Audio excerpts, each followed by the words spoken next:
विश्वास व्यक्त केलेला आहे याबद्दल मी त्यांचा शतशः आभारी आहे आणि त्यांच्या विश्वासास पात्रच राहण्याचा यापुढेही माझा प्रामाणिक प्रयत्न असेल आणि लातूर शहर विधानसभा मतदारसंघामध्ये जी आम्ही आश्वासनं दिलेली आहेत त्याची पूर्तता करणं हे माझं कर्तव्य राहील.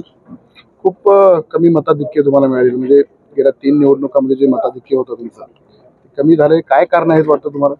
हे आता त्या कारणांचं विश्लेषण करावं लागेल, त्याला थोडासा अवधी लागेल, पण या अटीतटीच्या निवडणुकीमध्ये लातूर शहर विधानसभा मतदारसंघातल्या मतदारांनी जो विश्वास माझ्यावर व्यक्त केलेला आहे त्याचा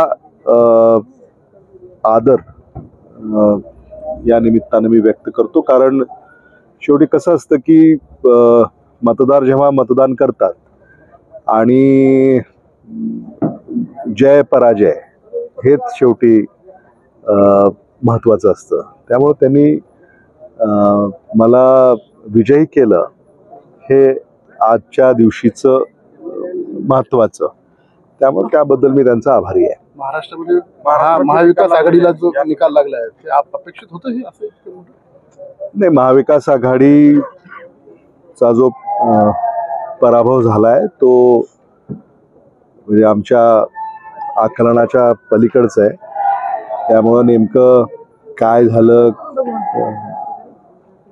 हे याच्या खोलात आम्हाला जावं लागेल आणि नक्कीच आम्ही त्याच्या खोलात जाऊ आणि त्यातनं काही आम्हाला शिकता येईल आणि त्याच्यावर नक्कीच विचार करून येणाऱ्या काळामध्ये पक्षाची रणनीती आम्हाला ठरवता येईल आणि त्या तऱ्हेनं आम्हाला काम करावं लागेल.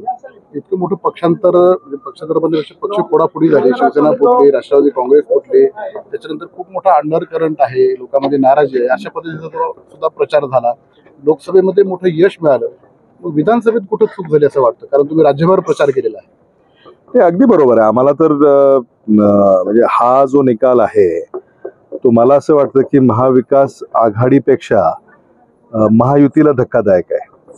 म्हणजे हा निकाल त्यांनी देखील अपेक्षित केला नव्हता, कारण तुम्ही सगळे सर्वेक्षण जर पाहिले असतील 150-160 जागा ह्यात महायुतीला सुद्धा त्यांनी दर्शवलेल्या होत्या. मला असं वाटतं की एकंदरीतच हा जो निकाल आहे आश्चर्यकारक आहे आणि याच्या खोलात जाऊन कारण मीमांसा करावी लागेल. शेवटी थोडासा अवधी लागेल याला, पण ते येईलच समोर. मतदारसंघ पुनर्रचनेनंतर लातूर ग्रामीण पहिल्यांदा काँग्रेसच्या हातातून गेली.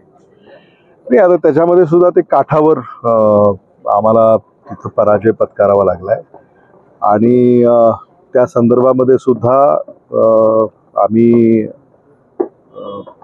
त्याचं चिंतन करू आणि त्यातनं कसं बाहेर पडायचं यावरही आम्ही काम करू येणाऱ्या काळामध्ये.